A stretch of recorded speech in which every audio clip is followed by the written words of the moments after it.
tal? ¿Cómo le va? Buenas noches, un gusto estar con usted. Bueno, un nuevo programa de Medicina para Todos. Y como le digo, siempre un programa creado en el Hospital Privado Universitario de Córdoba, exclusivamente para que usted pueda proteger la salud de su familia. Esa es la idea de todos nosotros. Y hoy vamos con un tema que es para mí por demás de interesante, porque hago uso de mi principal herramienta, que es la voz y el hablar, es cómo son los cuidados de la voz. Y para eso tenemos a la especialista, a la doctora Rosana Sotelo, que nos va a explicar todo lo que hace al cuidado de la voz. Rosana, gracias por venir al programa, un gusto tenerte acá. Muchas gracias por la invitación. Bueno, vamos por la punta. ¿Qué es la voz sana? Bueno, una voz sana implica que todos los órganos relacionados a la voz estén sanos. Eso es lo que nosotros llamamos lo que es tracto vocal, la nariz, la boca, la faringe, la laringe, inclusive los pulmones, porque necesitamos aire que salga de los pulmones para que hagan vibrar las cuerdas vocales. Entonces implica una indemnidad, una salud de todo este tracto vocal para tener una voz sana. Claro, quiere decir que si alguno de esos órganos tiene alguna afección, ya no tenemos voz sana. Compromete la voz, en algún punto compromete la voz, sí. Está bien.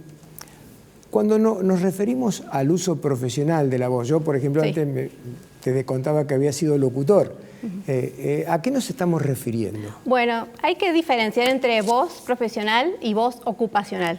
El profesional de la voz, por ejemplo, los locutores, cantantes, son personas que han estudiado y se han formado en el cuidado de la voz desde su comienzo. En cambio, la voz ocupacional, por ejemplo, el maestro o los telemarketers, la gente que trabaja atendiendo teléfono, se dedican a la voz, su trabajo implica el uso de la voz, pero no han tenido formación en el cuidado de su voz. Entonces, por ahí las consecuencias nocivas de no saber cómo cuidar la voz es más notoria en algunas profesiones que en otras. Por ejemplo, los locutores, es muy raro tener en el consultorio un locutor, un cantante con una patología vocal. En cambio, un docente sí, consulta mucho, consulta rápido. Bueno, no rápido, deberían de consultar antes, pero es muy frecuente atender docentes con patología de la voz por esta razón. Usan su voz, la sobrecargan, la fatigan y no tienen la instrucción de las medidas básicas de cuidado de la voz. Claro, en realidad también a veces observamos en la gente que no es profesional o que no es un uso ocupacional, como dijiste vos, que no hace buen uso de la voz. A veces se hablan a grandes distancias, por ejemplo en los talleres mecánicos, hablarse a los gritos de 50 metros de distancia. Bueno, por ejemplo, demos el ejemplo del docente, que también es algo cotidiano. Los chicos en el aula, el volumen normal de que manejan los chicos es de unos 30 a 50 decibeles, dependiendo del bullicio que hacen. Y el docente, para que se le escuche hasta el final del aula, tiene que levantar 15 decibeles por arriba el tono de voz para que se lo escuche. Entonces terminan hablando en 80, 90 decibeles los docentes por muchas horas sin descanso. Entonces eso lleva a una sobrecarga vocal importante. Claro. Entonces es importante en esos momentos saber cómo tomar el descanso, cómo llamar la atención a los niños en el aula, por ejemplo. Nunca es con la voz, siempre es con algún instrumento o con algún elemento que los chicos ya sepan que eso es para bajar el tono de la voz, los descansos, la hidratación, bueno, ese tipo de cosas. ¿Los decibeles son unidades de medida de intensidad y de volumen de la voz? Del sonido, en realidad, del ruido. Sí. Nosotros para aclararle a la audiencia. Claro, nosotros lo usamos para la audición, sobre todo, cuando hacemos la audiometría. Ahí se miden decibeles la audición, pero también es la intensidad que requiere levantar la voz una persona para ser escuchada. Claro. ¿Qué es la voz patológica, ¿no? ¿Cómo es el proceso para llegar a una disfonía? Una voz patológica. Bueno, una disfonía. Dis es una discapacidad, una deficiencia, o sea, una deficiencia de la voz. Nosotros tenemos como dos grandes grupos de disfonías, que son las disfonías funcionales, donde solamente la parte funcional está trabajando mal, Generalmente son pacientes que hacen mal uso y abuso de la voz, entonces hay una sobrecarga de estos músculos de la faringe que terminan aumentando esa tensión para mantener esa voz alta, esa voz intensa por mucho tiempo, que termina lastimando las cuerdas vocales. Y después la otra grupo son las patologías orgánicas, como los nódulos, los pólipos, los quistes, que eso ya cuando el abuso pasa por mucho tiempo, a veces termina en una lesión cordal. Entonces eso, la idea es no llegar a la lesión cordal y detectar la patología lo antes posible. Y los nódulos y los pólipos, como dijiste recién, ¿cómo se cura eso? Cuando están afectados, ¿no? Cuando están afectados, bueno, dependiendo de la detección, digamos, cuando son detectados. Los nódulos generalmente son por lesiones fonotraumáticas, se llaman. Entonces, si son generalmente, lo que se hace es una evaluación médica y eventualmente el fonoaudiólogo hace el tratamiento rehabilitador. Está bien. Creo que vos lo mencionaste, pero por las dudas te lo vuelvo a preguntar. ¿Cuáles son considerados los profesionales de la voz? Profesionales de la voz son todas las personas que su sueldo dependen de la voz, para decirlo de una manera muy fácil. Cantantes, locutores, docentes, telemarketers, inclusive también se puede mencionar los abogados que trabajan con la voz, los sacerdotes trabajan con la voz, nosotros los médicos trabajamos mucho con la voz. Somos gente que hablamos en nuestro trabajo, nuestro oficio. Inclusive en el caso de los abogados, desde que se instrumentaron los juicios orales en la Argentina, tuvieron mayor exposición, supongo yo, ¿no? Claro. Como los actores de teatro que de repente tienen que tener la voz bien impostada para que se lo escuche desde la última fila. De la última fila. ¿No? Está bien. Un tema, Rosana, que me importa mucho desgranarlo lo más que puedas, porque en la medicina en general los factores de riesgo son muy considerados, ¿cierto? Alcohol, tabaquismo, sedentarismo, obesidad, qué sé yo. ¿Cómo influyen o hay factores nuevos de riesgo en el caso de la voz? ¿Cómo es el tema? Bueno, factores de riesgo, lamentablemente hay muchos, porque como hablamos al comienzo de la conversación, hay muchos órganos implicados en la voz, entonces hay muchos órganos que pueden dañarse y eso afectar la voz. Por ejemplo, las alergias, todo lo que sea rinitis, sinusitis crónicas, eso afecta la entrada de aire por la nariz, entonces hay una menor capacidad de respirar, por ejemplo. Entonces eso afecta negativamente la voz. El cigarrillo causa una inflamación crónica al pasar el humo del tabaco por la mucosa de las cuerdas vocales. Que pasa medio caliente, ¿no? Pasa caliente y sabemos que tiene como 4.000 factores nocivos, factores químicos que dañan directamente la mucosa. Es muy nocivo. Comidas o líquidos que son deshidratantes de la mucosa, por ejemplo el café, el té, el mate, tienen xantinas, se llaman xantinas, que son como unos componentes que deshidratan, toman el líquido de las mucosas. Entonces eso afecta la vibración normal de los músculos de las cuerdas vocales y causa como hasta a veces la sensación de carraspera, picazón, ese tipo de cosas. La enfermedad de reflujo gastroesofágico se ve muy frecuentemente.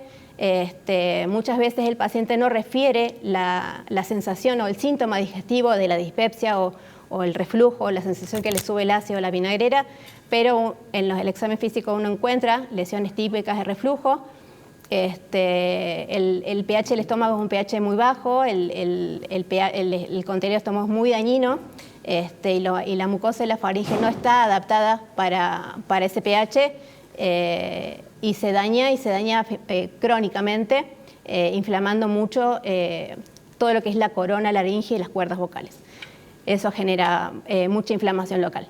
Los respiradores bucales, a veces los niños que tienen problemas también de sinusitis, adenoides, amígdalas, también afectan negativamente las cuerdas vocales.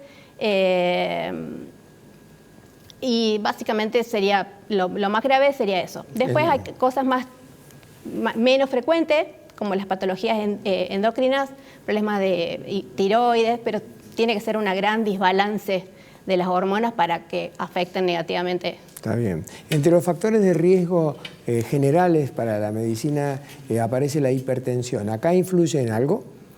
La hipertensión, en realidad, el medicamento de la hipertensión, que es el enalapril, muchas veces da tos. Ajá.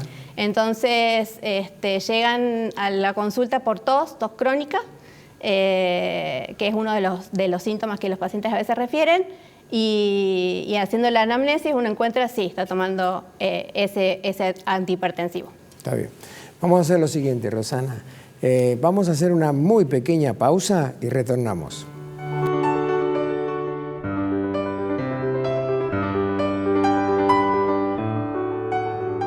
Muy bien, continuamos en Medicina para Todos. Estoy con la doctora Rosana Sotelo, especialista en cuidados de la voz.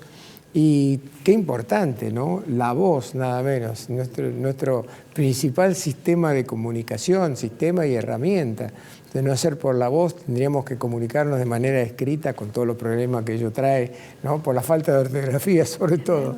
Pero bueno, Rosana, el niño es algo muy especial, ¿no? En la medicina, supongo yo.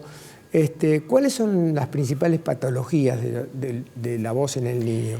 Bueno, la principal es la inflamatoria, la viral, que es la laringitis viral. Estamos comenzando la época invernal. Es muy frecuente los virus en los niños. Por eso es tan importante el tema de la prevención, el tema del lavado de manos, la ventilación de los ambientes. Las casas se abren, se limpia. Ventilan. Se cierra y se limpia con algo húmedo, nunca se levanta el polvillo. Lavado de manos, como dije hoy, ventilar los ambientes es fundamental para prevenir las infecciones del invierno. Y después la consulta típica del niño con respecto a una disfonía, que generalmente los pediatras nos mandan al niño difónico, son los nódulos. Son niños gritones que juegan al fútbol, que se manejan en su vida cotidiana como con una voz muy fuerte. Entonces terminan, esa intensidad hace como un latigazo entre las dos cuerdas vocales, las lastima y genera, son los chichoncitos en el borde libre que impide que se cierren correctamente. Y se escapa el aire. Ajá, cuando están hablando, claro. Entonces eso genera una disfonía. Cuando yo era más chiquita, se decía que no había que hacer nada porque eso cuando llegaba a la muda vocal, la laringe crecía y desaparecían, que es real, digamos, desaparecen los nódulos, pero queda el mal hábito, queda ese hábito del niño gritón, mal respirador, con una mala posición de todos los músculos orofaciales.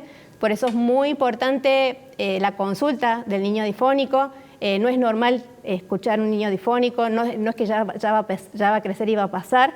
Es muy importante el control, el diagnóstico y si es necesario un tratamiento fonoaudiológico. Y recomendarle a los padres que no le enseñen al chico a hablar gritando, ¿no? Porque en algunas familias todo se hace a los gritos.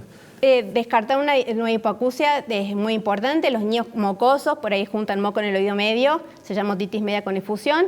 Eso genera una leve pérdida auditiva, entonces el niño tiene que levantar la voz para escucharse a sí mismo. Esto también genera una pérdida auditiva. Claro. Entonces, bueno, obviamente el control clínico es completo, pero hay cosas que sí o sí hay que descartar en un niño difónico. Está bien. Rosana, ¿y cuáles son las principales patologías en los adultos? El adulto es un poquito más variado. La consulta más frecuente son las disfonías, se llaman disfonías funcionales, que es lo que estuvimos hablando antes, que son las disfonías por mal uso y abuso vocal, en donde hay diferentes grados de gravedad, digamos, para decirlo así, en donde como que se descoordina el respirar con hablar. Entonces, alguna patología que ya mencionamos, entonces aumenta la tensión de la cuerda vocal para tratar de retener aire Entonces eso genera una tensión y esa tensión va aumentando en el tiempo, generando mecanismos adaptativos de la faringe, entonces aumenta el uso de las cuerdas vocales falsas, la voz se hace más baja, más grave, se pierde mucha potencia, mucha intensidad de la voz. Esa es como la patología más frecuente porque uno usa y abusa de la voz. Si esto se perpetúa en el tiempo, ahí vienen las complicaciones que son las orgánicas, los quistes, los pólipos, los nódulos. Eso ya necesitamos otros mecanismos de diagnóstico. Después están las patologías inflamatorias, la laringitis crónica, el cigarrillo, digamos, por ahí combinación de un montón de factores de riesgo, fumar, consumir alcohol, consumir mucho café, respirar por la boca, las infecciones frecuentes, una sinusitis crónica, todo eso como que va sumándose y hace que toda la corona laringea esté inflamada y eso dificulta la vibración normal de las cuerdas vocales. Y después hay patologías más raras, por suerte no se ve tanto, pero está el cáncer de laringe, de los fumadores, y hay que tener también muy en cuenta el adulto mayor también tiene una patología específica que se llama presbifonía, que es cuando vamos envejeciendo vamos perdiendo masa muscular, entonces eso también dificulta el cierre completo de las cuerdas vocales y hay un escape de aire. Entonces también para el adulto mayor tampoco es muy importante saber que hay solución para eso, que consulten. Es muy importante detectarlo. Claro. Me corro un segundo al costado para ubicarte en un tema que hay gente que naturalmente tienen un buen timbre. Sí. Cuando yo era locutor, decíamos, en esa época todos los locutores querían ser como Fontana, ¿no? Fontana tenía un timbre espectacular, allá arriba, una voz aguda. Y en esa época los locutores chilenos tenían voces muy graves y con buen timbre, pero hay gente que tiene ya de nacimiento, no sé si genéticamente vos podás explicarlo ahora, una voz apagada, ¿no? Como si tuviera cierta disfonía crónica que no le permite tener timbre a la voz y además hablan bajito, despacio, a veces hacen pasar por sordo a cualquiera que esté enfrente de él. ¿No? Eso es, el timbre lo dan los que nosotros le decimos resonadores. Entonces el aire sale de la tráquea, hace vibrar las cuerdas vocales y retumba en la lengua, en el velo y en los senos paranasales. Entonces nuestro color de la voz, lo que se dice timbre, depende de nuestros resonadores. Y eso sí depende de la estructura ósea, de la ventilación de los senos paranasales, de cómo están estos músculos orofaciales trabajando. Por ejemplo, un respirador bucal, una persona con algunos pesos de más, un poco de sobrepeso, generalmente la lengua es muy grande, muy voluminosa, el velo cae por el traumatismo del ronquido, entonces eso deja muy poco espacio para que la voz se proyecte. Entonces son voces chiquitas con muy poca proyección, tiene mucho que ver con eso. Las personas hipoacúsicas, hay algunas personas hipoacúsicas que no pueden levantar la voz porque le retumba su propia voz al escucharse, entonces hablan bajito.